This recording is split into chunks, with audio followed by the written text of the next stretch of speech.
وبكده بيخلص مشوار للوصول لكأس العالم، وكده كده بتوصل من الماتش اللي فات وأداء يحترم في الماتش ضد غينيا بيساو، بتفوز بالرفعة حلوة جدا من كوكا، ومحمد حمدي بيجيبها مع السترايكر مش شغال، محمد حمدي هيجيبها لك جون.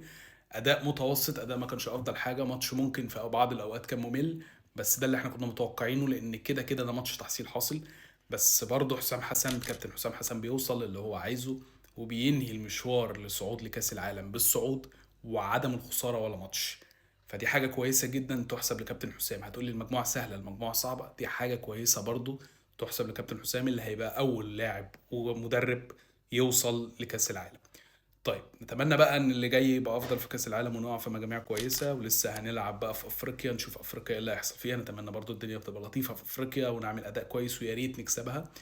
فهننتظر المنتخب المصري في افريقيا، ان شاء الله يرفعوا راسنا. وده كان رأي كوره، لو عجبك الفيديو اعمل لايك وفولو وسلام.